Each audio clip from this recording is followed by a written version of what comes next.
Gente, então, boa noite, tá? Boa tarde. Vamos começar aqui mais um encontro do nosso grupo de estudos, né?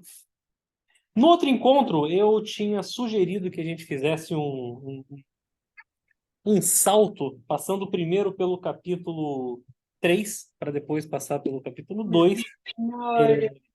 Oi, Stefanella, tudo bem? Eu achei que Olá, tudo foi bem? interessante, né, fazer isso. A gente trouxe algumas informações físicas interessantes sobre como é que o som é feito. A gente replicou aí meio, de alguma forma, os experimentos dos pitagóricos e tudo mais. E agora, né, como naturalmente surgiram algumas dúvidas, né? Bateria a 50%.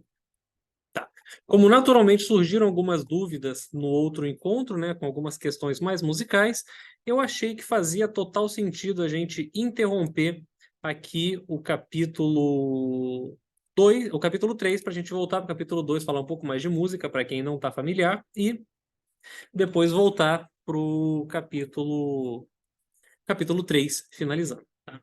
Então, eu acho que hoje a gente não consegue finalizar o capítulo 2 inteiro. Eu achei que dava, mas acho que não dá. Mas se não der, não tem problema. Se não der, a gente termina na próxima vez. Agora eu compartilhei com som, caso seja necessário. Deixa eu ver se o som está saindo do lugar certo. Sim, o som está saindo no lugar certo. Tá? Então vamos lá. O capítulo 2, opa, ele fala pra gente. Boa noite. Vocês participam? Vocês são novos aqui no. Opa, legal. Que bons ventos nos trazem aqui.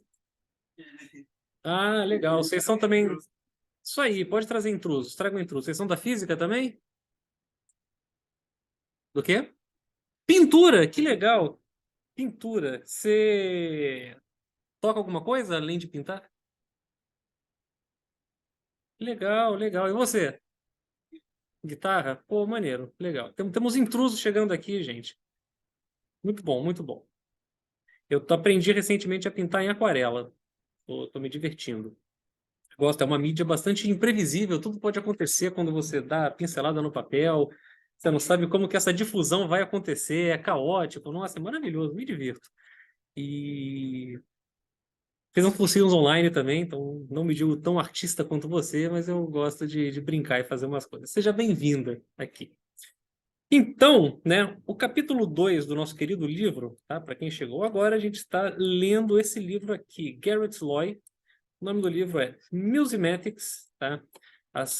Os fundamentos matemáticos da música. Infelizmente, a gente não tem bibliografia em português. Por enquanto, né, daqui a alguns anos, a gente vai ter um livro escrito de música e matemática em português. A gente, quem? Eu e o pessoal do grupo de pesquisa Musmat, né? Esse grupo de pesquisa em música e matemática. Mas, por enquanto, a gente tem que se digladiar com o livro em inglês. Então, até o momento, a gente passou pelo primeiro capítulo, onde a gente fala sobre música e som. Aqui a gente falou bastante sobre como é que o som é gerado fisicamente e tudo mais, falando várias coisas interessantes. Depois, a gente passou para o capítulo 3, falamos de metade desse capítulo 3 aqui, onde a gente fez alguns experimentos aqui no computador com frequências e notas e tudo mais. E agora, no metade do capítulo 3, a gente está voltando para o capítulo 2, onde a gente vai falar um pouco sobre notação musical e um pouquinho de nomenclatura para a gente fixar um pouco a nossa linguagem, tá? Bom, então o livro começa trazendo aqui para a gente uma citação. Eu gosto dessas citações inspiradoras que o livro traz, né? Que tanto a linguagem matemática quanto a musical apontam para universos substancialmente diferentes um do outro e no qual a linguagem ordinária funciona muito bem. Porém, em cada um desses universos, você tem uma certa... E aí, Natanael? Você tem uma certa genialidade na notação, né, que foi desenvolvida para representar as ideias e que parecem estar além da linguagem ordinária. Tá? Então, bom, a gente pode comunicar música ou comunicar matemática simplesmente falando. Posso escrever para vocês, escrever não, posso falar para vocês uma equação gigantesca, né, que rege algum fenômeno físico, mas isso vai ser muito menos intuitivo do que você escrever isso usando a notação matemática, e a mesma coisa vale para música. Tá? E aí, o livro termina essa citação dizendo para a gente que a notação em ambos os campos de estudos podem tornar visíveis conexões que outrora poderiam estar escondidas, conexões tanto dentro da própria área da música ou da matemática, ou com outras áreas do conhecimento. Tá? Espero que a gente consiga desvendar isso daí à medida que a gente for progredindo mais e mais aqui nesse grupo de estudos. Tá? Bom, aí a gente fez um monte de experimento no último encontro, gerei um monte de frequência sonora aqui para vocês e tudo mais, né? Então, a gente já viu que os nossos ouvidos, apesar da gente ser bombardeado continuamente com uma quantidade absurda de ruído, né? A gente não sabe mais o que é viver em silêncio na nossa sociedade aqui no século XXI, cheia de tecnologia, né? Só que algumas dessas informações, né, algumas informações específicas, o nosso ouvido distingue como se fossem algumas coisinhas que te chamam levemente mais atenção do que simplesmente, sei lá, o barulho do ar-condicionado ou algum outro som assim. Tá? E isso é, né, o que a gente manipula para a gente fazer o que a gente chama de música. Então, da mesma forma que na geometria a gente considera um ponto como se fosse, né, uma abstração, né, bastante platônica que a gente usa para navegar no contínuo do nosso espaço tridimensional, a gente pode pensar que uma nota musical, tá, é simplesmente uma abstração nesse mesmo nível. Tá? A gente tem uma nota, né? Então, deixa eu abrir aqui de novo o meu pianinho online keyboard. Será que hoje eu vou abrir outro? Não sei, eu sempre pego algum aleatório aqui para ver o que dá. Esse é o outro. Então, enquanto eu não toco essa nota aqui, que está marcada em vermelho, ela é um dó. Tá? Só que, depois que você passa a executar essa nota, né, ela passa a ser realizada, né, como se fosse um dó, tocado por um piano digitalmente sintetizado aqui no computador. Tá? Então, a nota, né, ela é uma abstração, né, e que a gente depois vai realizar ela na forma de um instrumento musical. Tá? A notação musical foi algo que evoluiu bastante ao longo do tempo, tá? A gente tem notação musical. Cadê? Tá aqui. A gente tem registros de notação musical muito antiga, tá? Então, essa tábua aqui, com mais ou menos 10 centímetros de comprimento, é o exemplo mais antigo que a gente tem de uma proto-partitura, né? Esses camaradinhas aqui da Babilônia, de 1400 antes da Era Comum, resolveram escrever a música para a posteridade dessa forma aqui na pedra, tá? E, com o passar do tempo, o ser humano desenvolveu um monte de notações musicais. A gente, no Ocidente... Opa, tudo bem? Você também é novo no rolê, né? Você também é novo aqui no grupo, né? Ah, tá. Ah, lembrei. Você estava sentado ali, assim. É a sua segunda vez, então você é novo no rolê também. Então, beleza. Agora já estou conhecendo as caras de vocês.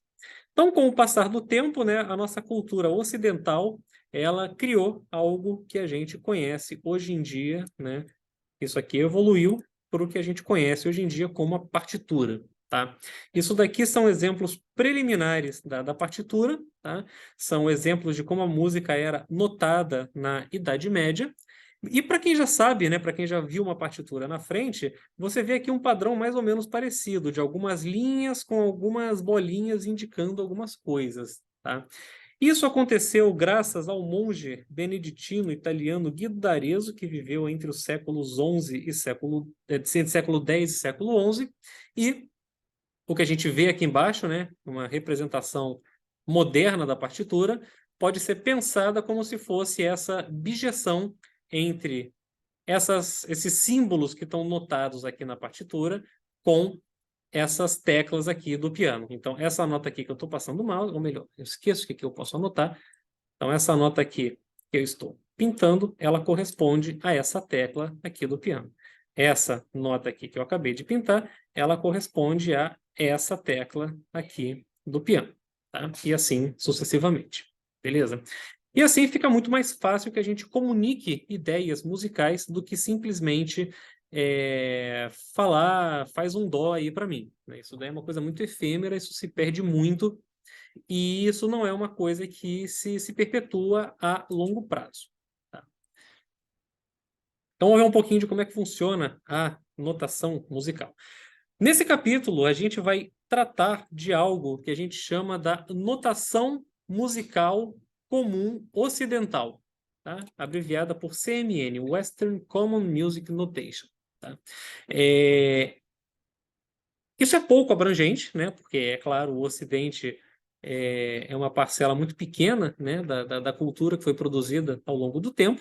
Se você for para música hindu ou música chinesa, você vai ver uma notação musical completamente diferente do que a gente usa aqui no Ocidente, tá? Mas, como infelizmente nossa cultura acaba sendo muito proveniente da cultura europeia, é o que tem para hoje, né? Mas tem certos estudos musicológicos interessantes sobre música não ocidental, que também traz bastante coisa muito interessante. Então, para quem tiver interesse, você pode ver esse livrinho aqui, Computational Musicology in Hindustani Music. Tá? E você pode ver como é que a computação auxilia no auxílio, né, do estudo da música hindustânia. Uma música muito divertida, muito interessante, que ao contrário da nossa música ocidental, não se limita somente a 12 notas. Eles usam muito mais notas, tem um outro sistema de harmonia e melodia que é super, super interessante. Tá. Então vamos lá. A gente tem, né, uma nota, tá? E a gente quer descrever uma nota na nossa partitura, tá? Uma nota, ela é caracterizada por algumas coisas básicas, tá? A sua altura, a sua amplitude, né, o quão alto isso vai toar, e o seu timbre, que diz respeito a qual instrumento tá tocando aquela coisa, tá? Isso daqui diz pra gente uma nota no sentido extremamente abstrato, tá? No sentido dela não estar posicionada no tempo. A partir do momento que você coloca mais dois atributos nela, que é o ataque e a duração, tá? Aí você tem, de fato, uma nota, né? Pensando na realização física dessa nota. Então, uma nota é um tom pensado em um contexto temporal particular, beleza? Então, se você abrir aqui o seu software preferido de escrever partitura, no meu caso o MuseScore, ele é gratuito, excelente software, como é que é o nome do negócio? É open source também, então, programa maravilhoso. E aí, quando você vem aqui, deixa eu ver o que eu vou colocar, qual a instrumentação, teclado, piano. Pronto. Coloquei aqui, concluí. Então, a gente tem aqui uma partitura sem título, tá? E a partir do momento que eu pego alguma figura musical aqui e resolvo colocar aqui nesse dó, tá? Eu estou fazendo essa nota acontecer com um determinado tempo onde ela vai acontecer, uma determinada duração e uma determinada altura, uma determinada intensidade e um determinado timbre, a partir do momento que eu pedi, né, que isso fosse tocado para mim no piano. Beleza? E se você lembrar o que a gente falou no outro encontro sobre as afinações também, aqui embaixo você tem um lugarzinho chamado tom de concerto, onde você pode alterar coisas referentes à afinação. Então, no MuseScore você pode fazer coisas na afinação que você quiser. Tá? Ele, por padrão, utiliza a afinação bem temperada. Tá? E aí, isso daqui não é uma música, tá? Isso daqui não é uma partitura, isso daqui é uma folha em branco para você. E a partir do momento que você utiliza, né, dessa partitura para colocar outras notas aqui, da maneira que você quiser, isso aqui vira, sim, uma partitura musical, onde você tem organizado aqui alguns elementos, tá? Que elementos são esses aí? Tá? O elemento mais básico que a gente tem para colocar numa partitura é uma figura musical, tá? Uma figura musical que pode ser uma... Essa daqui a gente chama de colcheia, semicolcheia, fusa, semifusa, semínima, mínima, semibreve, e são essas aqui as mais usadas na música ocidental, tá? O formato dessas figuras musicais indica o quanto tempo ela vai demorar sendo tocada, tá? Então, se eu colocar aqui, por exemplo, deixa eu escrever nesse compasso, apaguei isso daqui. Se eu colocar uma semibreve, ela vai preencher todo esse compasso aqui para mim. Se eu colocar duas mínimas, eu consigo colocar duas e preencher esse compasso. Se eu colocar quatro colcheias preenchem esse compasso, e aí, bom, você deve estar entendendo o padrão, né? 8 colcheias vão preencher esse daqui, 16 preenchem esse daqui, 32 preenchem esse daqui, e 64 preenchem esse daqui. Ou seja, quanto mais penduricalhos você coloca na sua nota, né? Você tem a bolinha, colocou a haste, ela vale mais, ela dura menos. Colocou a haste e pintou de preto, ela dura menos. Colocou a haste, pintou de preto e colocou essa bandeira aqui, ela vale menos. Colocou duas bandeiras, 3 ou 4 bandeiras, ela vai valendo cada vez menos. Tá? Então, as nossas notas, elas têm a duração sempre sendo dadas por 2 vezes ou dividido por 2 da duração anterior, tá? Ou 2 vezes se for a próxima, né? 2 vezes ou multiplicar por 2, ou dividir por 2. Oi? Posso reproduzir ela de novo e mais ainda, eu vou colocar um metrônomo aqui também, tá?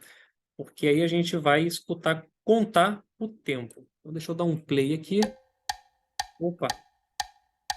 Tá, então agora a gente está ouvindo nada, né? A gente está ouvindo você batendo o pé quando você tá ouvindo música. Eu esqueci de colocar do começo. Mas vai dar certo.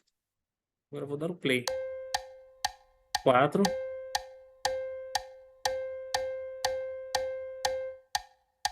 Eu não preenchi, né? Mas você vê que vai ficando cada vez com uma duração menorzinha esses camaradas aqui. E aí, né, quando você tem uma música, é quando o cara resolve fazer uma mistura, né, de como que esses sons vão se interligar entre si para formar um efeito sonoro que você queira. Tá? Então, cadê meu ditado? Ah, tá aqui. Aí o nome dessas notas em português não tem muita relação com o nome dessas notas em inglês. Essa daqui, a colcheia se chama de quarter note, a semicolcheia é uma eighth note, a mínima é a half note, a nossa semibreve é a whole note. E aí, quando você chama isso daqui de semibreve, você pensa, por que semibreve, né? Porque tem a breve, que vale 2 vezes essa, e tem a longa, que vale 4 vezes essa daqui também. Que são figuras musicais que eram muito usadas antigamente em música medieval e cantos gregorianos, mas hoje em dia isso está caiu, né? Muito em desuso há milênios atrás. Tá? Beleza. Então a gente já entendeu, né, como que essas figuras musicais dizem pra gente, né, quanto tempo cada nota vai durar, tá? Quão longa cada nota dessas vai ser. E aí, né, se eu coloco essa nota mais para cima ou mais para baixo aqui nessas linhas, eu estou fazendo uma coisa que é mais grave ou mais aguda, tá? Então subir aqui eu consigo deixar mais grave ou mais agudo e aqui embaixo, né, é, a pauta do piano ela é dividida em duas, uma parte referente à mão direita aqui em cima, que toca as partes mais agudas, e outra parte referente à mão esquerda, que toca as partes mais graves. Então, se eu pegar e colocar uma nota aqui, quem escuta uma nota significativamente mais grave. Tá? Então, não existe pergunta idiota, rapaz. Estamos todo mundo aqui para aprender.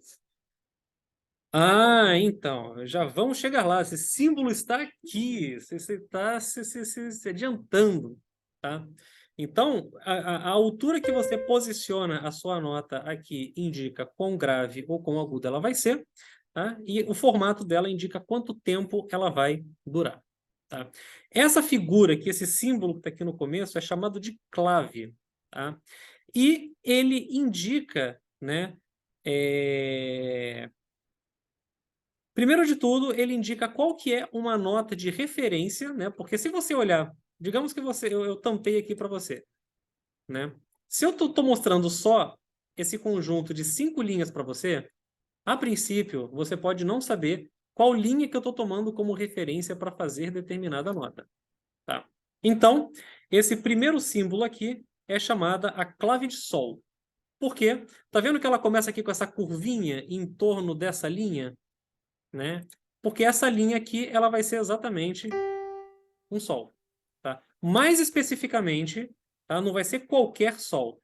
Quando você olha nessa bijeção aqui com as teclas do piano, tá? Ele vai ser um sol específico, tá? Vai ser o sol 4 que você está tocando aqui no piano. Então, olhando aqui para o piano, você vai estar olhando para... Eu não sou pianista. Não é esse sol aqui, tá? Então, quando você olha para um piano, essa bolinha com essa clave indica que esse sol vai ser esse sol aqui, beleza? Da mesma forma, isso daqui é chamado uma clave de Fá, é usada para denotar as coisas mais graves, tá? E ela indica que isso daqui é um Fá. Só que não é qualquer Fá. Vai ser esse Fá aqui. Agora acertei, viu? Esse Fá aqui. E aí isso é como se fosse o seu referencial, né? Seu sistema de coordenadas. E aí você sabe, né? Isso aqui é um Sol. Beleza, deixa eu botar isso daqui em colcheia. Então, isso é um Sol. Então, o espaço em cima dele é a próxima nota, que é um Lá. Depois, o próximo espaço é a próxima nota, que é um Si. Depois, um Dó. Depois, um Ré, Mi, Fá e Sol. Tá? Então, isso aqui é o seu ponto de partida. Beleza? E aí, aqui você começou na clave de Fá. é, Fá, Mi, Ré, Dó, Si, Lá, Sol, Fá. Tá? Esse serve como seu ponto de partida. Por que esses símbolos têm esse formato e não tem outros? É por razões históricas. Em algum momento, alguém achou bonito um símbolo assim e isso se perpetuou até os dias de hoje. A maior parte das questões musicais estéticas são por motivos históricos. Tá?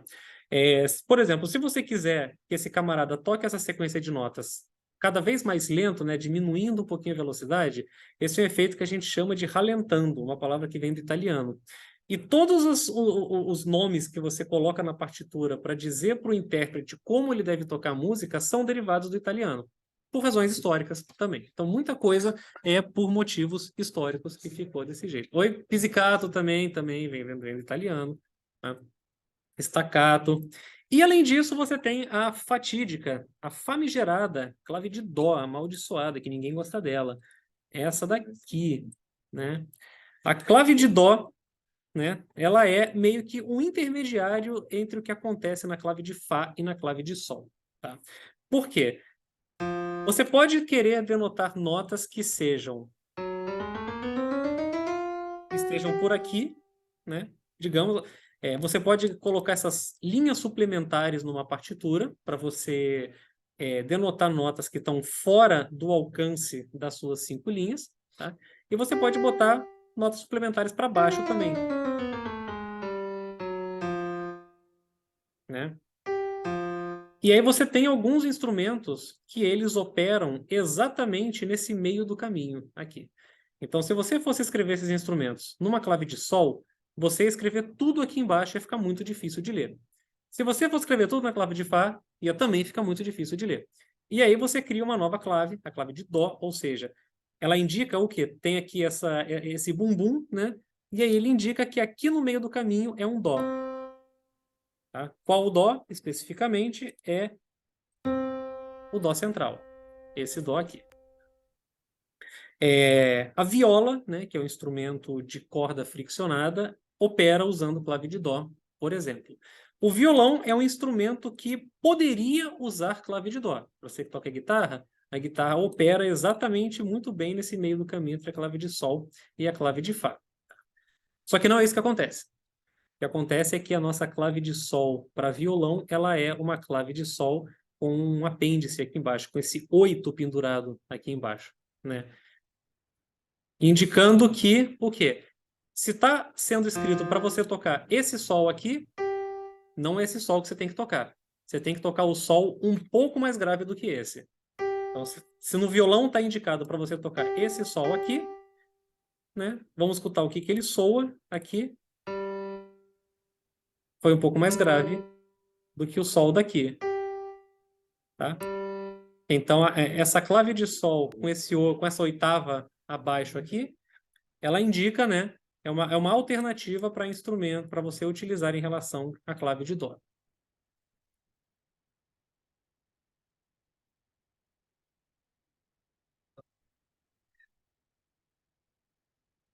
Clave de Fá. De Fá. É, verdade. Faz sentido. Sim. Vitor está aqui com o teclado testando tudo. Pois é. Aí, a clave de dó, ela é bastante usada, ela tem ela é importante, a clave de dó foi muito importante na história, né, da música, porque ela cobre uma região muito amigável, em média, para a voz humana, tá? Então, se você pegar livros que tratam do estudo de contraponto, uma área da teoria musical, muitos livros de contraponto, eles utilizam a clave de dó para você fazer esse tipo de estudo. Tá? É ruim porque os músicos não estão muito acostumados a lerem, né? O que a gente está mais acostumado a ler é clave de sol e clave de fá, justamente pelo fato do piano ser um instrumento mais universal, né? No sentido de representar as notas de um modo bem direto. É, e é isso, a clave de dó fica um pouco mais obscura aí no meio do caminho. Quando eu fiz coral da COP, inclusive, eu não cantava com clave de dó. A partitura que a regente dava pro. Eu era o quê? Acho que era tenor, sei lá. Era a clave de Fá. Era a clave de Fá. É. Aí eu me. Muito bom, prefiro. Obrigado. Só que aí repara que tem um problema, né? Nessas claves aqui. Lembra que eu fui aqui descendo, né? Fá, Mi, Ré, Dó, Si. Ou seja, esse cara aqui que está numa posição aqui a gente chama de Si, e o cara que está na mesma posição na outra clave a gente chama de Sol, porque é outra nota, tá? Então, tem essa coisa pavorosa e me dificulta imensamente quando eu tenho que ler alguma partitura que é de piano, porque como violonista eu estudei o tempo todo clave de sol. Então, quando eu tenho que ler uma clave de fá, eu tenho que parar para pensar, eu tenho que voltar para o referencial do fá e pensar e lembrar qual nota que eu tô lá. Depois de um tempo, acaba entrando um pouco mais no sangue, né? Mas dá um certo trabalhinho fazer isso daí, tá? Então, esses símbolos a gente chama de clave, tá? E, bom, a gente já viu isso daqui, né? E outra coisa que falta para a gente finalizar, já falamos da duração, o timbre está associado ao instrumento, e você pode mudar a intensidade com a qual você toca essa nota. Então, se eu quiser que o camarada meta a mão no piano na hora de tocar esse sol aqui, eu vou aqui e colocar uma dinâmica nessa nota, tá? A gente tem aqui algumas letrinhas PPP, PP, P, MP, FF, 3 Fs e tudo mais. Isso aqui descreve para a gente a força que você quer que a pessoa toque essa nota. Então aqui a gente vai escutar, né? Dá para ver que o cara sentou a mão com mais vontade nesse sol aqui, né? Porque a gente botou aqui esse forte que é um fortíssimo, né? Muito fortíssimo. São também palavras que derivam do italiano. Ué, não tem uma tabela aqui com isso?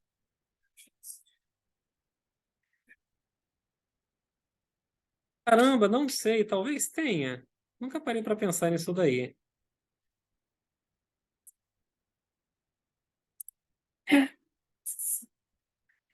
Mas faz sentido chamar de dinâmica por isso. É.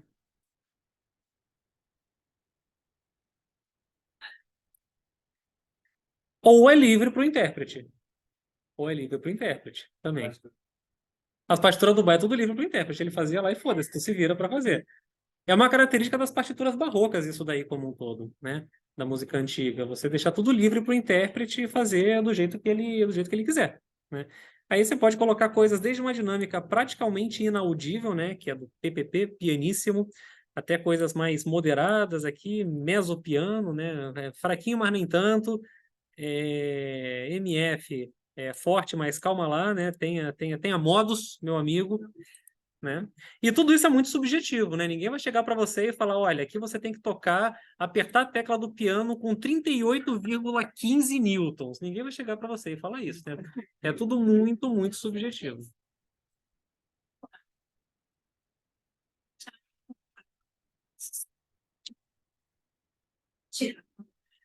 É justamente porque é mais difícil, para quem está aqui no remoto, não sei se ouviu, a Tatiana falou que achava mais fácil colocar dinâmica no coral do que tocando, né? Alguns instrumentos são muito mais difíceis de você colocar dinâmica do que outros. A voz humana é o instrumento mais fácil da gente colocar dinâmica porque é uma coisa que sai de dentro de você, é uma coisa que você tem muito contato, né?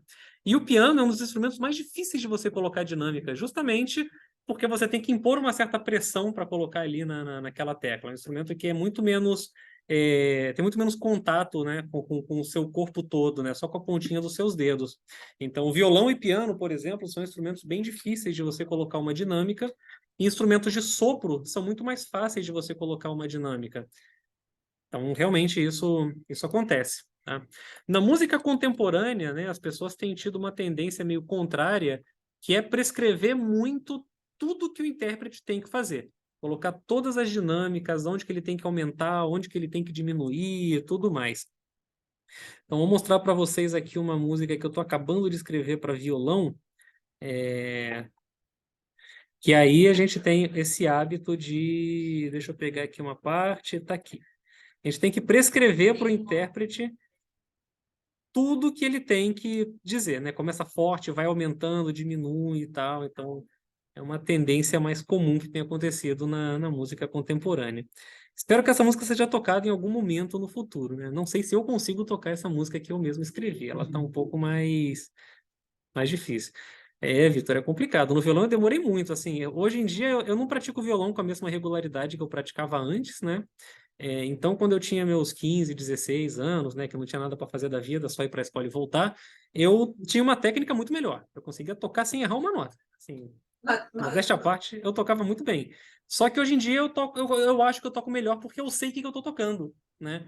Então, por mais que a minha técnica não esteja boa, a ponto de eu não conseguir tocar a música que eu mesmo escrevi, eu consigo entender melhor o que eu toco e colocar uma dinâmica muito melhor. Tem coisas que vêm muito com prática e tempo. Você ia falar Esse, alguma coisa, essa, Stefanella? esse aplicativo não vai tocar, dá um jeito de tocar, não? Ele também? Para ouvir? Dá para tocar, só que não dá para tocar direito, porque aqui eu coloquei algumas coisas que o aplicativo não é capaz de fazer. Uhum. Então, por exemplo, esse retardando aqui para ir diminuindo a velocidade, o aplicativo não faz, ele vai continuar tocando sempre na mesma velocidade. Essa Mas variação. como vai retardar? É, a duração não é a mesma? O que significa retardar nesse caso? Você tocar essas notas cada vez mais espaçadas. Em vez de fazer taca, taca, taca, taca, taca, taca, você faz taca, taca, taca, taca, taca, taca, tá. Vai diminuindo, né? Vai aumentando o espaçamento entre elas, né? Hum.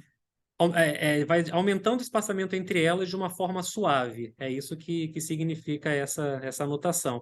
Da mesma forma que tem aqui em algum lugar, eu coloco algum acelerando aqui? Não sei. Não, não coloco nenhum acelerando. É o mesmo espírito, né? E você vai aumentando a velocidade. Isso poderia ser indicado na partitura? Poderia, só que ia ficar muito mais difícil, né? A leitura fica muito mais difícil para o intérprete do que ver algo assim e uma indicação mais subjetiva. Então, a gente prefere fazer uma indicação subjetiva para o intérprete e deixar ele fazer o que ele quiser. E aí o aplicativo ele não entende, né? Ele não interpreta esses retardando. Outra coisa também que ele não faz, esse trinado que eu indiquei para fazer nessas duas notas aqui, ele não faz.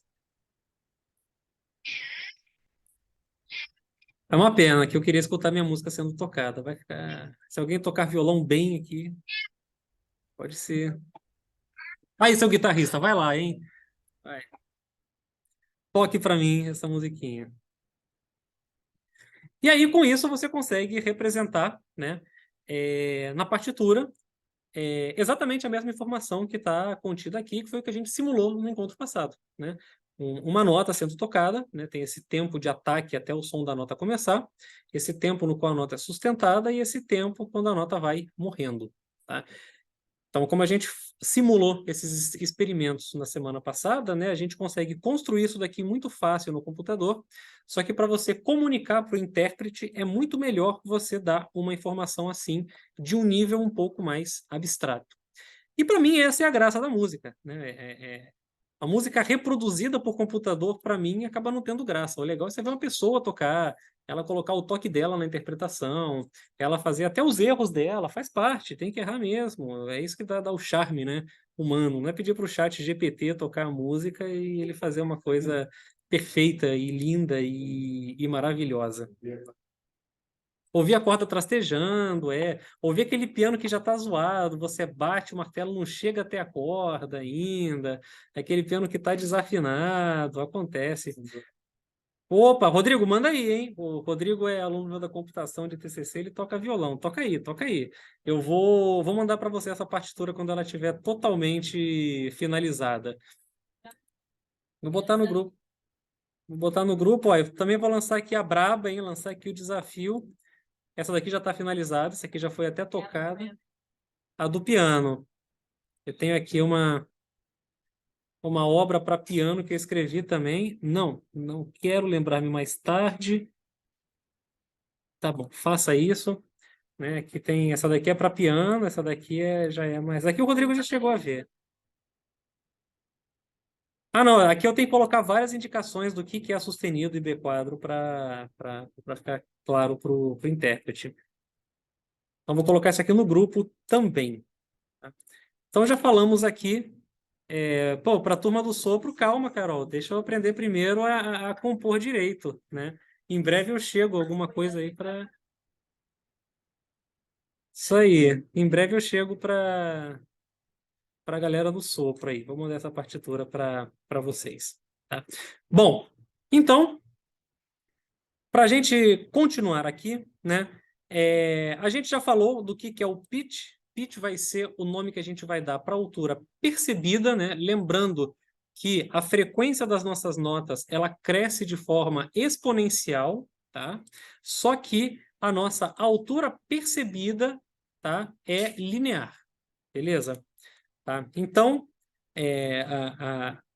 o pitch é definido formalmente como se fosse o atributo auditório do som de acordo com os quais os sons podem ser ordenados numa escala de baixos para altos. Então, ou seja, com grave ou com agudo, você escuta esse som. Tá?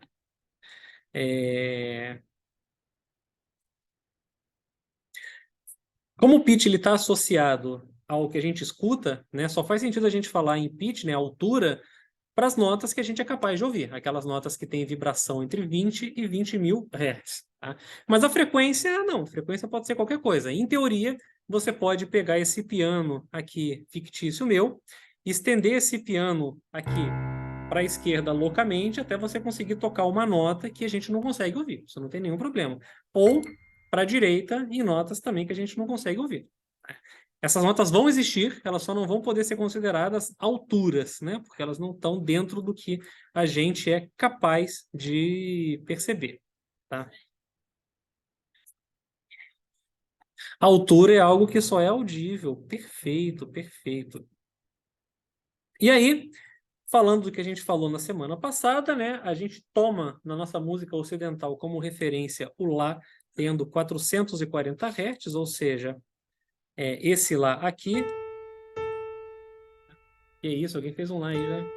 Esse Lá é o nosso Lá de 440 Hz.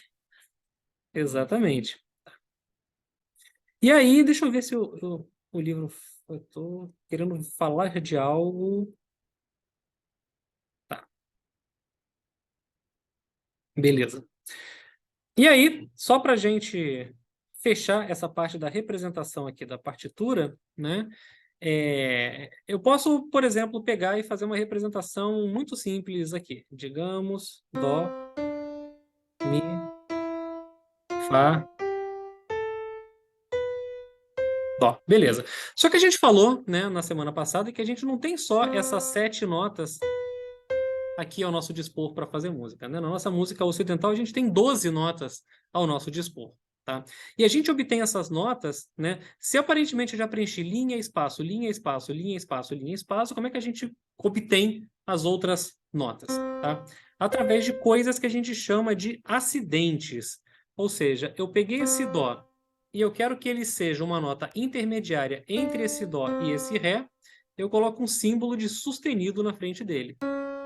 Então ele vira uma coisa que está intermediária entre o Dó e o Ré. Esse é o Dó, esse é o Ré,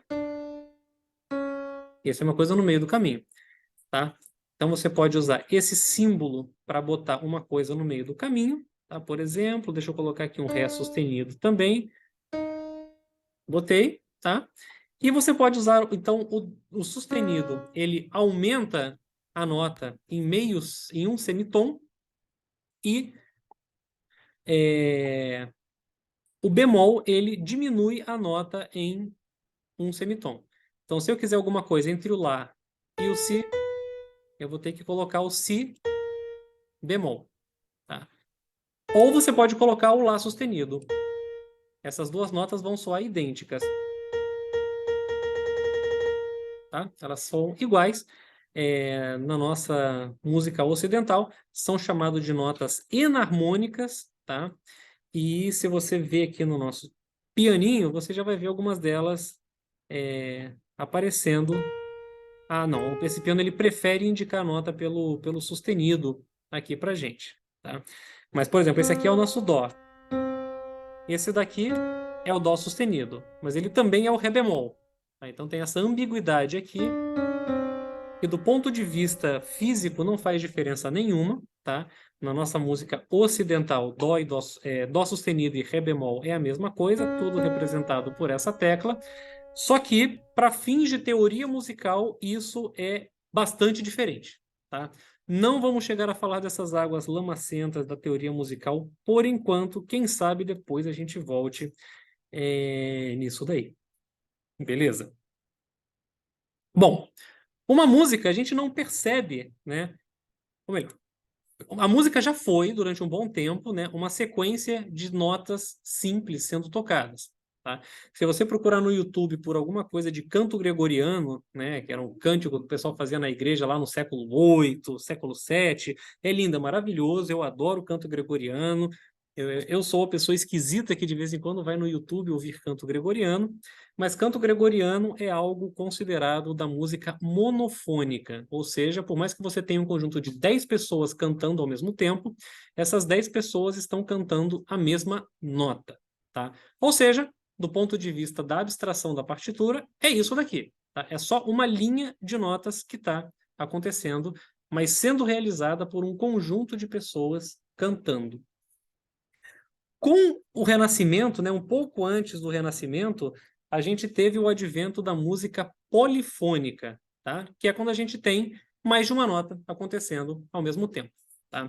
Pode parecer que é uma tecnologia assim muito simples, né? Mas demorou muito tempo para o ser humano entender como que a gente conseguia juntar sons para serem tocados simultaneamente e isso soar de uma maneira harmoniosa para a gente. Tá? A gente no encontro passado falou, né, dos intervalos que são harmoniosos, né, aos nossos ouvidos e tudo mais, só que isso é uma tecnologia muito nova que a gente tem. Tá? E isso nos leva à noção de, bom, intervalos. Tá? Um intervalo não é nada mais do que duas notas sendo tocadas simultaneamente ou sucessivamente, uma logo depois da outra. Tá? A gente já falou disso daqui no outro encontro, né? Que a gente consegue construir todas as frequências tomando uma frequência de referência e multiplicando por números. Tá? O livro utilizou aqui x pertencendo a i para ser o conjunto de números inteiros. Eu achei isso uma tragédia assim, tenho vontade de bater a cabeça na parede, né? Com o camarada que chama o conjunto dos números inteiros de I. A gente sabe que é aquele Z em negrito, né? Esse Z vem de Zahl, que é número em alemão, muito criativo da parte dos matemáticos, né? Mas I não. I é feio. Fica horroroso. Só esse camarada que usa isso daí. Tá. E aí, bom, os intervalos, né? A gente tem intervalos que são mais ou menos agradáveis aos nossos ouvidos, tá?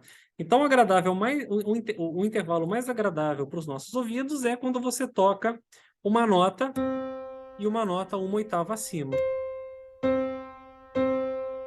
tá? O intervalo de oitava. Esse é o intervalo mais agradável para os para o nosso ouvido, tá? Seguido dele, a gente tem o intervalo de quinta, dó para o sol. Ele é o segundo intervalo mais agradável aos nossos ouvidos. Depois a gente tem o intervalo de terça, né? Também um intervalo agradável para os nossos ouvidos.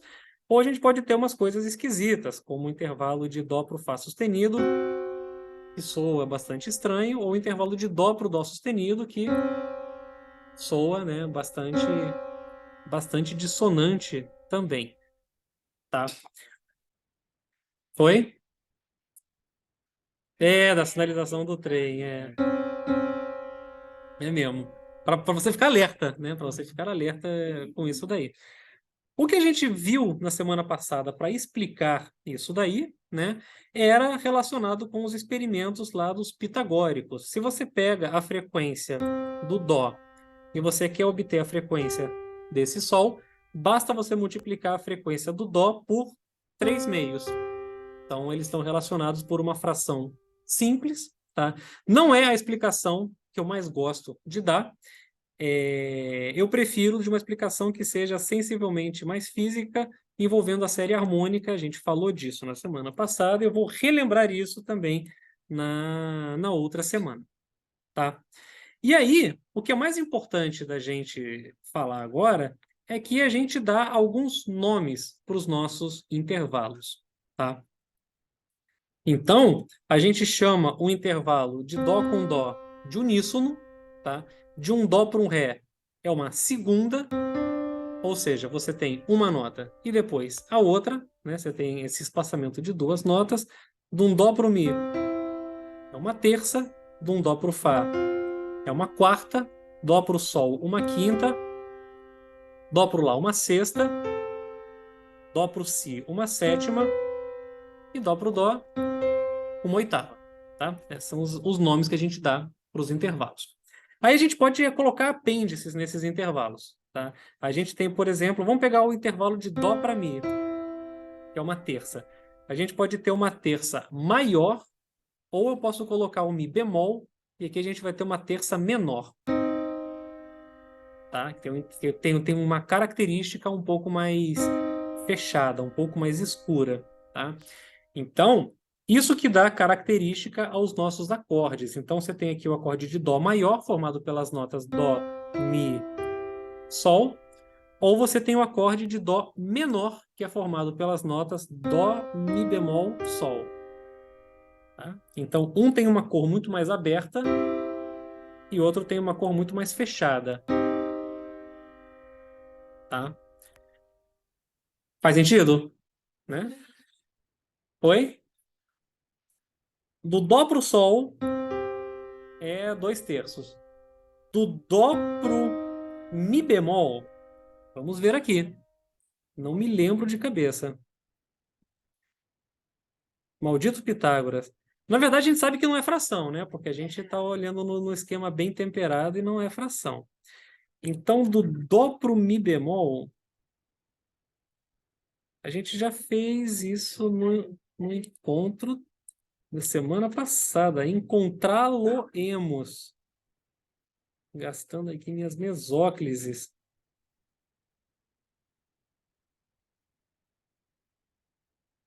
E então, do Dó para o Mi, né, é 81 sobre 64. Tá? E do Dó para o Mi bemol, cadê?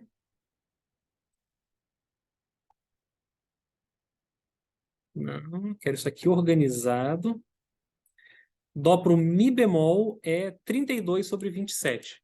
Então, do ponto de vista dos pitagóricos, né, onde a gente gosta de frações com números, com numeradores e denominadores menores, né, para os pitagóricos, talvez esse intervalo aqui, né, seria mais harmonioso do que esse intervalo aqui, por exemplo. Tá? Mas os dois temos. A nossa cultura aprendeu a achar os dois igualmente harmoniosos, porém com uma cor, né, diferente entre si. Uma feliz e outra é mais triste. Tá? E aí, então, e aí você pode construir os seus acordes dessa forma. Tá? Esse daqui é um princípio da polifonia, né? Como que você coloca essas notas para soarem juntas de alguma forma que faça sentido. Tá? Não precisa nem soar agradável, não. Porque se você pegar três notas aqui, qualquer coisa, isso não faz. Isso soa sem sentido a princípio. Então, a polifonia ela nasce, né, com a vontade do ser humano de organizar notas simultaneamente de modo a fazer sentido.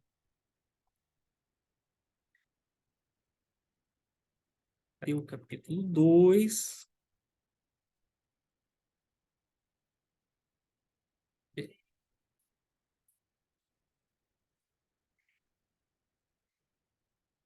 Com certeza, vamos cantar aqui alguma coisa. Tá?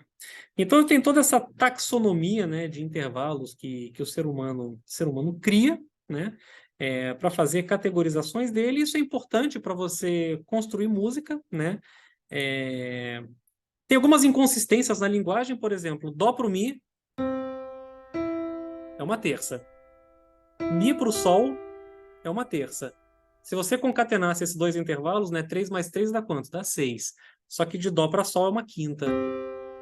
Então, a concatenação de intervalos não segue as regras da nossa aritmética. Isso. Oi? Não segue. 3 mais 3 é igual a 5. É isso aí, não segue nada. É outro mais, são outras operações. Tá? Aí, um experimento interessante de você fazer pega aqui esse online pianist, pega uma nota de referência, como por exemplo o dó, e vai vendo como soam os intervalos. Por exemplo, dó pro ré bemol, soa esquisito. Dó pro si. Não, esse aqui é dó pro ré. Dó pro outro ré também soa bastante estranho. Então é interessante fazer esses. Não, isso aqui é um dó pro si mesmo. Falei certo. Eu que não sei ler piano direito. Tá? E aí é legal você fazer isso, e é mais interessante ainda você ver como é que as notas soam, né, a cada três de modo a serem interessantes. Então, partindo do dó, mantendo o dó como base, brinca com as outras possibilidades e vê como que esse conjunto de notas soa mais ou menos agradável. Tá? Você pode botar coisa assim. Daqui toca junto? Não, ele não me deixa tocar isso junto. Consigo tocar essas três notas juntas. Mas seria esquisito, né? São três notas bem próximas sendo tocadas juntas, vai soar bem, bem dissonante, por exemplo. Enquanto que mais espaçado você tem essa nota, né, melhor ela vai soar. Mas isso não é sempre verdade, tá? Isso não é sempre verdade, porque reparem uma coisa aqui, tá? Quantas teclas tem entre esse dó e esse mi? Né? Tem uma, duas, três, quatro teclas. Quantas teclas tem entre o mi e o sol? Uma, duas, três teclas. Tá? É, é. Então, repara que eu tenho essa assimetria aqui, né? Essa assimetria, ela é musicalmente muito importante, tá? Se você tentar fazer acordes, né, sobreposição de notas que sejam simétricos, ou seja, que sempre tenham a mesma distância das notas, você vai fazer alguma coisa que é muito instável, tá? Porque essa assimetria faz você perder, essa simetria faz você perder meio que o centro de gravidade de onde esse acorde está orbitando. Então vamos tentar fazer aqui. Dó, 1, 2, 3, 1, 2, 3. Então peguei aqui. E quero botar outra que esteja a 3 de distância. Né? Vai ser o X, D, C. Esse acorde já soa muito mais nebuloso, né? De alguma forma. Concordam? Esse é um acorde que tem a característica diminuta, tá? Esse acorde, ele é totalmente simétrico, tá? Eu sempre olhei nota que tivessem a 2 de distância dela. Esse acorde ele não tem essa noção de centro de gravidade, justamente por ele ser um acorde perfeitamente simétrico, tá? Uma consequência desse acorde ser perfeitamente simétrico é o fato de que dois dos intervalos mais o intervalo mais tenso, né, da nossa escala, o trítono, que é justamente o que divide, né, nossas 12 notas no meio. Essa é a primeira nota, essa daqui é a sexta. Está bem no meio do caminho. Esse intervalo ele aparece 2 vezes nesse acorde. Né? Então, repare que tem sempre 6 separando um do outro. Então, você toca 2 deles juntos.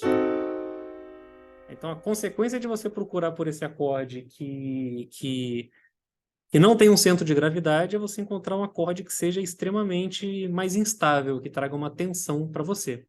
Tá? Então, a música ela é, por natureza, assimétrica. Tá? A música tonal ocidental. Quando eu falo música, entendam sempre a música que a gente majoritariamente escuta, porque um compositor pode usar isso a favor dele para construir algo que vai ser propositadamente instável e tenso. Tá?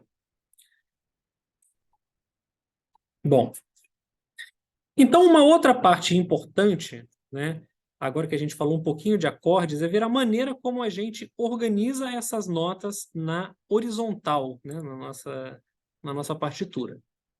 Como eu falei para vocês no outro encontro, toda a nossa música ela orbita em torno de uma escala, tá? O que é uma escala? Uma escala é um objeto musical que é um conjunto ordenado de alturas, tá? Cada grau da escala, cada elemento da escala, a gente chama de um grau, beleza? Então, por exemplo, isso daqui é uma escala.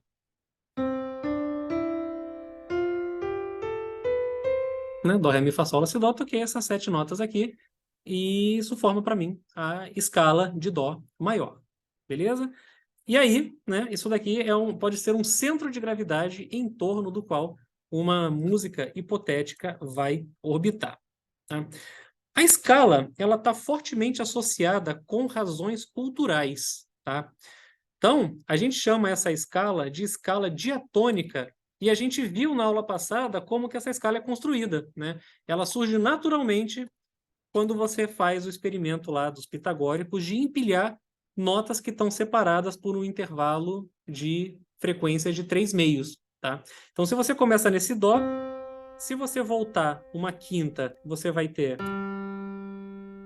isso aqui é um sol, não. Você vai ter esse Fá aqui, né? Se você for uma quinta para frente, você vai ter um Sol, depois Sol, Lá, Si, Dó, Ré, Ré, Mi, Fá, Sol, Lá, Si, Dó, Ré, Mi, e aí você consegue preencher, né, todas as notas aqui dessa escala. Tá? Então, essa escolha de Dó, Ré, Mi, Fá, Sol, Lá, Si, com essas frequências específicas, é algo que tem um apelo, né, físico muito forte, quando você parte de um centro e vai empilhando frequências de 3 meios para cima, ou 2/3, né, que seria 3 meios para baixo. Tá? A nossa escala diatônica, tá, ela tem 2 tipos de intervalo, o semitom e o tom. Tá? Um semitom é a menor distância entre 2 notas. É a distância de Planck no piano. Tá? De Dó para Dó sustenido é um semitom. De Dó para o Ré é um tom, porque você tem 2 coisas no meio do caminho. Tá? Então, do Dó para o Ré, a gente tem um tom, Ré para o Mi tem um tom, Mi para o Fá tem um semitom. É sim, o nome não ajuda, né? Parece que você vai ter 2 semitons também, mas lê do engano. Fá para o Sol é um tom, Sol para o Si um tom, Sol para o Lá um tom, Lá para o Si um tom e Si para o Dó um semitom. Então a nossa escala, né, diatônica, ela tem esse padrão aqui, separado por tom, tom, semitom, tom, tom, tom, semitom. Tá? Novamente, isso é um padrão o quê? Assimétrico. Tá? Isso é um padrão assimétrico, tá? Para você ter essa noção de algum centro de gravidade referente a essa nota. Tá? Você não precisa começar no Dó necessariamente, tá? Eu sempre começo do Dó porque é o mais fácil, né? O que mais tá no sangue da gente. E além disso, você só toca teclas brancas no piano, mas você pode começar de qualquer lugar que você quiser. Então, se eu começar do Sol, né? Eu posso construir esse mesmo padrão aqui. Sol, Lá, Si, Dó, Ré. Peraí, comecei do Sol mesmo? Sol, Lá, Si, Dó, Ré, Mi, Fá, Sol. Aí você vai ter que recorrer a uma tecla preta, né? Para você fazer esse último semitom aqui, né? Com o Sol. Tá? Então, a escala de Sol maior, né? Ela seria Sol, faz um semitom, Dó, Sol. Sol. Eu vi o C aqui de Dó. Sol, Lá, faz um semitom. Caramba, deixa eu começar de novo. Faz um tom. Faz um Sol, faz um tom, vai pro Lá, faz um tom, vai pro Si, faz um semitom, vai pro Dó, faz um tom, vai pro Ré, faz um tom, vai pro Mi, faz um tom, você não vai mais pro Fá. Você tem que ir pro Fá sustenido, depois faz outro tom e vai pro Sol. Tá? Então, esse é o correspondente da escala de Dó maior no Sol, começando no Sol. Você pode fazer isso com qualquer escala. Se você tocasse Sol, Lá, se você não quisesse fazer esse Fá sustenido, não gosta de tecla preta no piano, tudo bem, não tem problema. Você ia tocar uma outra escala que a gente chama de escala mixolídia, tá? Aí a gente entra nas águas lamacentas que a gente vai chegar a ver em algum momento, que são os modos gregos, ou modos litúrgicos, que são outras escalas também que são usadas para evocar certas características no ouvinte, tá?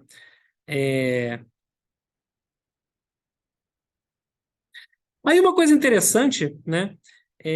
Quando o livro fala sobre sonoridade de intervalos, algo até que a gente já adiantei aqui, eu me lembrei que existe esse livro aqui, né, do matemático George Birkhoff, um matemático super famoso que trabalhou com questões de teoria da medida e um monte de coisa. Em algum momento, esse camarada resolveu tentar aplicar técnicas de teoria da medida para tentar estudar beleza, né? Então, o camarada tem um livro, né, chamado Static Measure. Você pode entrar aqui na Amazon ou entrar no seu servidor soviético favorito, e você encontra esse livro aqui de uma grande matemática, onde ele tenta aplicar as teorias dele em certa para mensurar, né, quão belas são as coisas. É bastante interessante. É um livro antigo, né? 1933, então hoje em dia essa interseção de matemática com artes, não só com música, tá muito mais avançada, né? Tanto do ponto de vista de explicar teoricamente questões musicais ou usar para restauração não só de áudio, mas também de artes visuais. Mas é um livro, uma referência bastante interessante. Para mim, essa referência acaba sendo o mais legal de tudo, para a gente ver, né, que não é há tanto tempo atrás assim a gente tinha grandes matemáticos se dedicando a essas interseções. Lembremos que durante 2000 anos, né, música, aritmética, geometria e astronomia foram vistas como parte do mesmo grupo de ensino, né, o quadrivium. Só de, sei lá, 200 anos para cá que a gente separou essas atividades como coisas distintas, tá bom? E aí, voltando para cá, eu vou botar esse livro lá na nossa pastinha do Google Drive também, né? Esse padrão aqui de tom, tom, tom, semitom, tom, tom, tom, tom, tom, semitom, tom, tom, tom, semitom, ele gera para a gente o que a gente chama de escala diatônica ou escala maior, que tem essa característica mais alegre, um pouco assim. Tá? Aí você pode ter o que é chamado de escala menor também, uma escala que tem uma sonoridade mais fechada um pouco, tá? E para ilustrar a escala maior, eu vou resolver começar não num Dó, mas começar num Lá. Tá? Então a escala menor, ela tem todas as notas naturais, sem nenhum acidente, começando a partir do Lá. Então, Lá, Si, Dó, Ré, Mi. Opa, esqueci de fazer o Mi. Lá, Si, Dó, Ré, Mi, Fá, Sol, Lá. Então, isso daqui é uma escala menor. Tá? E reparem que, mesmo a gente tocando ela em outro centro de gravidade, ela tem uma cor diferente da escala maior. Essa daqui parece mais alegre, essa daqui já parece um pouco mais fechada. Ela já tem é um pouco mais sombria, né? Porque ela tem um outro padrão de dispersão dos intervalos dentro dela, tá? Em vez dela fazer aqui tom, tom, semitom, tom, tom, tom, semitom, a escala menor ela começa com um tom, semitom, tom, tom, semitom, tom, tom. Então, ela tem um outro padrão de dispersão de intervalos, tá? Ou seja, se a gente olhar aqui, né, lá, o que que faz essa cor diferente, né? É justamente o fato da gente ter esse intervalo, esse daqui, a terça menor, tá?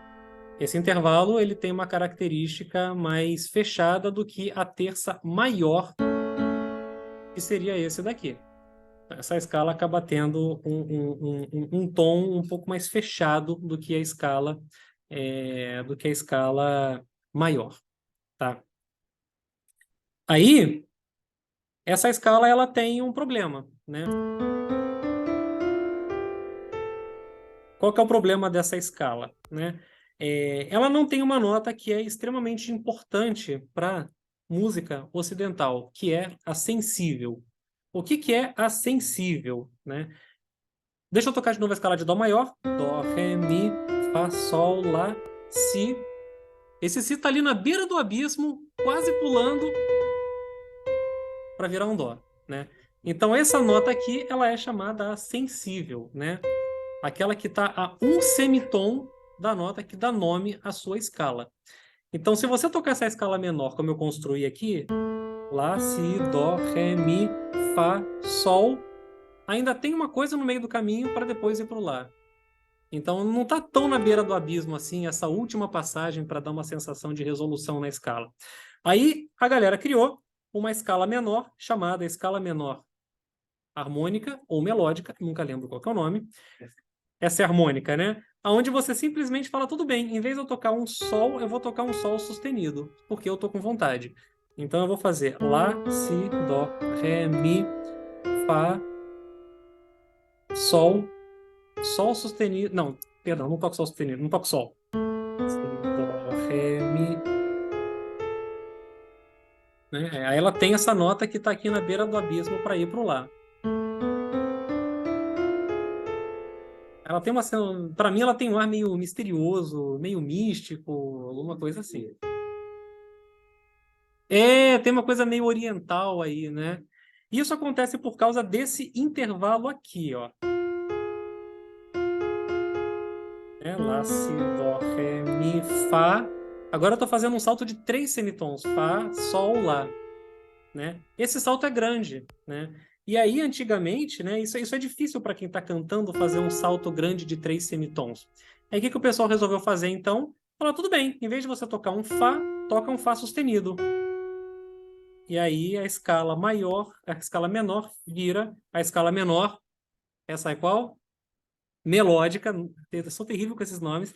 Que é Lá, Si, Dó, Ré, Mi, Fá sustenido, Sol sustenido, Lá.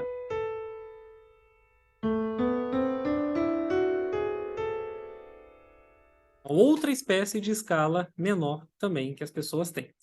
E aí, muitas vezes, essa escala ela é executada indo de um jeito e voltando de outro, para dar uma sensação ainda mais esotérica. Então, indo você toca assim, e voltando você toca. Assim você cobre, né, todas as notas que fazem parte, né, dessa escala. Tá? Oi.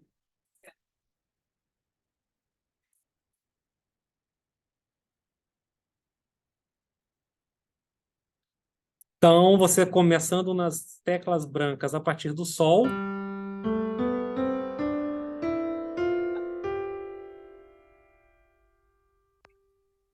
Começar no Fá. Então, Fá.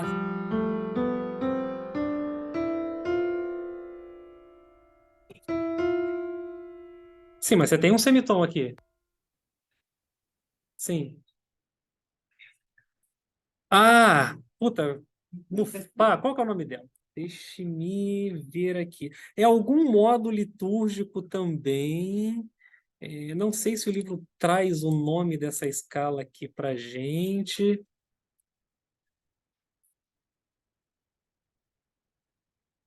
Deixa eu ver. É o lídio. É o lídio, é o modo lídio. Tá? Então, se você começa. Essa figura aqui ela é bastante interessante, que ela traz para a gente todas as escalas mais usadas na nossa música ocidental, né? Aqui você tem a escala maior, né? Tudo isso aqui é começando pegando o Dó como ponto de partida, tá? Pega o Dó como ponto de partida e faz o padrão tom, tom, semitom, tom, tom, tom, semitom. Agora, se você fizer essa mesma ideia de só tocar as teclas brancas, começando do Ré, você vai ter uma escala de Ré dórico. Se você começar do Mi, você vai ter o Mi frígio. Começar do Fá, vai ter o Fá lídio. Começar do Sol, vai ter o Sol mixolídio. Começando do Lá, você vai ter o Lá eólio, que há quem diga, né, que é a mesma coisa que o menor, da mesma forma que há quem diga que o modo jônio é a mesma coisa que o maior, mas tem algumas controvérsias em relação a isso daí. E se você começar do Si, você vai ter o modo lócreo, que é considerado um modo bastante mais instável da música, né? Vamos ver por quê. Se você começar aqui do Si, vamos começar de um Si.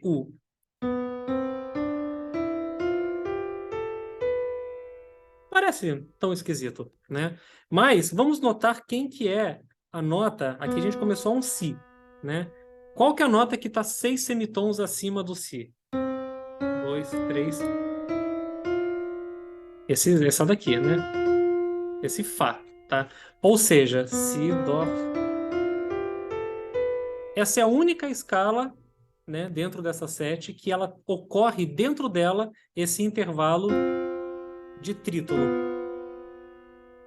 Tá? Então, de todas essas escalas aqui que a gente pode construir, ela é a única que naturalmente ocorre esse intervalo que é extremamente instável. Justamente por quê? Porque ele está no meio do caminho, né? Entre um Si e outro, você tem 12 notas. Se você tocar o que está no meio do caminho, você vai ter exatamente esse Fá. Olha a simetria aí aparecendo de novo. Tá? Então, música não gosta de simetria. Música gosta de coisas que são assimétricas. Oi? O quê?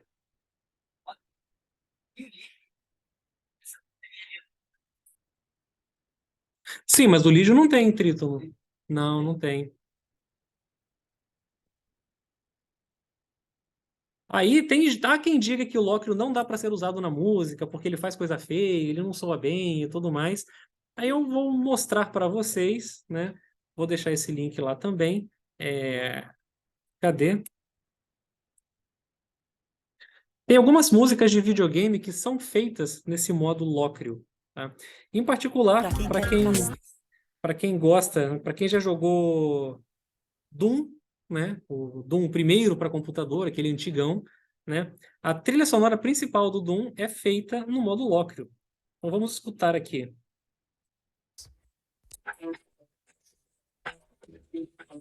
Ué, por que o som não está saindo aqui? Por que o YouTube está de...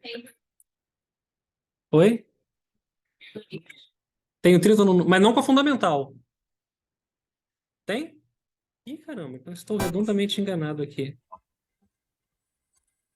Peraí. Modes seem to be the entry point for a lot of people to begin thinking about music theory as a practical tool, rather than the most boring.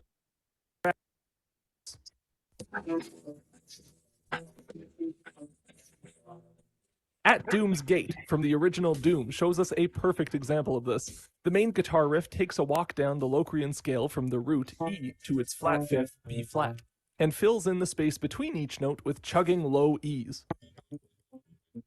There is a natural fifth in this riff, true, but it quickly resolves up to the flat sixth, C. So I'm tempted to call it a chromatic approach note and not really count it. Either way, the phrase ends with a big fat tritone between the root and the flat fifth and draws out the general character of the Locrian sound.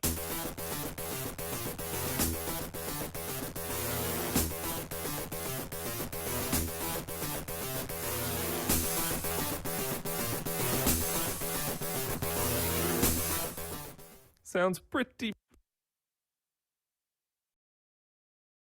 Parece divertido você escutar isso enquanto você está matando demônios, né? No inferno, que é bem a proposta do jogo Doom. Né? Então é um exemplo que a gente tem de uma música feita em lídio que tem essa... que é usada, realmente, né? Para quem já jogou o novo Doom, Doom Eternal, né? É um jogo muito divertido, recomendo. A trilha sonora dele ela é feita de um jeito muito interessante, porque não é uma guitarra que toca aqui, mas é uma motosserra. Os camaradas gravaram motosserra, som de motosserra, e modularam esse som para ele soar parecido com o de uma guitarra. Então, o camarada ali atrás, Nathanael, ele tem o hábito terrível de estudar as coisas do mestrado dele ouvindo a trilha sonora de Doom Eternal. Eu não sei se eu devo achar que eu estou dando temas muito bons para ele estudar no mestrado com base nisso, né? Então, o cara tá lá às 7 da manhã trabalhando, escutando uma motosserra usada, né, enquanto tá trabalhando nas coisas do mestrado, tá? Então, tudo isso são questões muito culturais, tá? Outras tribos inventaram outras escalas, tá? Como, por exemplo, vamos ver aqui um exemplo aqui, cadê? Tá. Uma outra escala que ela está presente em virtualmente todas as culturas da humanidade é chamada escala pentatônica, tá? Na escala pentatônica, você evita a ocorrência de semitons, ou seja, Dó, Ré, Mi, Fá. Não gostei de ter Mi e de Fá. Então não quero. Vou jogar uma dessas duas notas fora. Sol, Lá, Si, Dó. Também tem semitom. Não gostei. Vou jogar uma delas fora. Então, a escala pentatônica ela é construída só com essas notas. Dó, Ré, Fá, Sol, Lá, Dó. Tá? Dó. É uma escala que ela é bastante usada para improviso, para quem toca guitarra aí, né, guitarrista? Você já deve improvisar muito usando a escala pentatônica, né? A graça dela é que ela é uma escala ainda mais estável do que a escala de Dó, a escala maior, justamente por ela não ter esse semitom aqui e esse semitom aqui. Tá? E além disso, ela é uma escala meio a gênero, né? Porque ela não tem justamente o intervalo que dá o toque específico da escala ser maior ou menor, né? Então a gente não tem essa ocorrência de Dó pro Mi ou Dó pro Mi bemol. Ela faz Dó, Ré, Fá, Sol, Lá, Dó. Ela pula direto a nota que justamente seria a nota que daria o gênero, né, da nossa escala. Então ela soa bem global. Tá? Que? Pois é. Aí tem essa escala aqui, a escala húngara menor, é um exemplo que ele trouxe. Não, eu achei curiosíssimo ele trazer essa escala aqui. Húngara menor é uma escala que tem umas coisas muito curiosas. Ele fala que tem um efeito meio spicy, rakish. Não sei o que é rakish, mas vamos escutar essa escala aqui para ver o que essa escala aqui ela faz da vida para gente. Aqui eu vou ter que botar lado a lado, que vocês me perdoem que eu não vou saber gravar isso aqui de cabeça de jeito nenhum. Então, ela tem aqui pra gente um Dó, Ré, Mi bemol, Fá sustenido, Sol, Lá bemol, Si, Dó. Então ela faz Dó. Pera, Dó. Perdão, começando de novo. Daqui a pouco vai chegar meu tecladinho MIDI, tudo vai ficar mais fácil.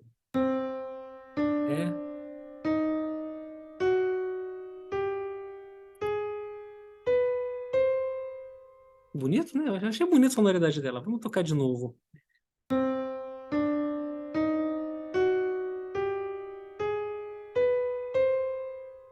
É bonito, tem uma sonoridade bem misteriosa mesmo, né? Como o livro trouxe pra gente, né? Quem não manja tanto de música, está conseguindo associar esses adjetivos às palavras que eu estou falando? Tá? Então, isso que é importante, né? A gente fazer essa ponte aqui das questões culturais com, né, o que a gente está fazendo aqui, porque esse é o santo graal, né? Tentar explicar matematicamente essas coisas aí. Não entendeu? Então, vou dar mais um exemplo para você entender essa analogia do centro de gravidade. Ela realmente é uma coisa que demora um certo tempo para a gente entender. Para mim, só caiu a ficha isso preparando esse material aqui para hoje, tá? Vamos olhar uma outra escala agora que não tenha um centro de gravidade, por exemplo, a escala de tons inteiros, tá?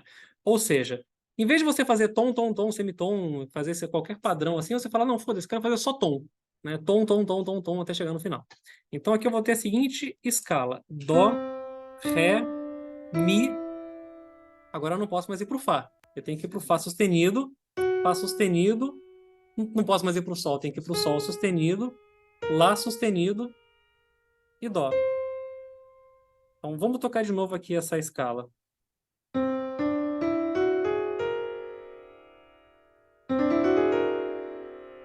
Você percebe que ela não tem uma característica. Como é que eu posso explicar isso daí? Ela soa bem, né? Certamente você já escutou isso num filme infantil, alguma coisa assim, né? Uma harpinha tocando alguma coisa, né? Mas ela não te puxa para nenhuma nota específica, tá? Ela não tem nenhum intervalo dentro dela que seja característico que só essa escala tenha, tá? Ou seja, ela não tem nenhuma nota que te chama mais atenção, tá? Então, se eu tocar isso daqui, né, não tem nenhuma nota que todas elas soam mais ou menos com o mesmo peso aqui. Enquanto que se eu tocar a escala de dó maior, a escala que é assimétrica,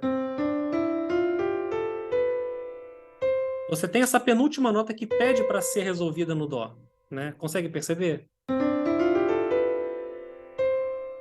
Né? Você pode falar, mas porra, você está tocando essa escala 35 vezes seguidas. É claro que eu vou pedir para isso ter uma continuação, né? Mas é justamente isso que a nossa cultura faz, né? A nossa cultura é um ensinamento por repetição. Então você já escutou tantas vezes esse padrão aqui que o seu cérebro já se acostumou a pedir por depois dessa nota aqui, dentro desse contexto, ter uma determinada resolução. Consegue entender? Faz mais sentido? Né? Então, essas questões de assimetria dentro da música, né, sempre dizem isso, você ter alguma coisa que te sirva como um ponto de referência, tá? Quando você perde essa noção de simetria, você perde qualquer possível ponto de referência que você possa ter. Aqui, você não tem nada aqui que peça, que pareça, que soe querendo alguma resolução ou não. Parece só legal, parece bacana, parece bem esotérico, né? Mas você não tem essa noção de estabilidade, tá? O que não é algo ruim, tá? É uma coisa que você pode procurar isso na hora de escutar ou de fazer uma música, tá? Mas é importante ter essa consciência de que a simetria na música, ela não é tão associada com algo estável quanto é, sei lá, na física, né? A gente gosta de ver o mundo como simétrico e tudo mais. A música é um pouco mais amaldiçoada por questões assim. E se você pegar qualquer uma das outras escalas esotéricas que a gente acabou de falar aqui, todas elas vão ter alguma característica mais ou menos assim. Então, eu recomendo que fazer o seguinte, entrar no YouTube. Eu gosto bastante do YouTube, caso vocês não tenham percebido, né? E aí você... Oi? Pois é, cara, o YouTube é muito bom. Não, precisa não. E aí você procura aqui um camarada chamado... Caramba, como é que é o nome dele? Tá me vindo o nome de todos os YouTubers de música do menos ele. Rick BA. Esse camarada aqui, ele de vez em quando fala umas besteiras, eu tenho alguns pés atrás com ele, Ele é um cara mais antigo, né? Ele é um boomer, então ele é meio que dessa era de que tudo que tem feito hoje é uma merda, não tem nada que presta. Aí calma lá, né? Não é bem assim, amigão. Tem coisas boas sendo feitas hoje em dia também. E o propósito da música também, né? Um propósito de entretenimento, né? Então não é tudo, nem tudo é para ser o novo Led Zeppelin. Pô, às vezes a pessoa só quer dançar, rebolar a bunda até o chão, e tá tudo bem, não tem nenhum problema com isso daí. Então, mas ele tem coisas muito boas também na página dele. Então, se você pegar aqui, for na parte. Oi? Falando mal do Ed Sheeran. É. Falando mal de músicas feitas por inteligência artificial. Ele tem umas coisas aí que eu não gosto muito, não. Mas ele tem vídeos muito legais onde ele fala sobre esses modos, né? Essas outras escalas. Então, eu procurar aqui o nome de algum deles. Mixolydian, tá? Então ele tem um vídeo de 12 minutos falando Mixolydian, The Sound of Rock. Então ele vai te convencer de que essa escala aqui, ou seja, essa escala, deixa eu tocar a escala Mixolydian de Dó, que seria Dó, Sol, Lá, Si bemol, Dó. Em vez de eu colocar essa ponte, né? Tudo que eu te falei para te convencer que esse Si queria resolver em Dó, esquece. Agora o Dó Mixolydian é Dó, Ré, Mi, Fá, Sol, Lá, Si bemol, Dó. É uma outra escala, tá? Ele vai te convencer por que essa escala ela é legal. E ele vai te convencer de um jeito bacana. Ele vai falar durante 12 minutos para você, ele vai te dar um monte de exemplos de músicas que são feitas orbitando em torno dessa escala, e ele vai te dar um exemplo de um improviso dele fazendo na guitarra também com essa escala. É muito legal. Eu vou botar esses 7 vídeos lá no YouTube, é muito interessante. Fala, Rui.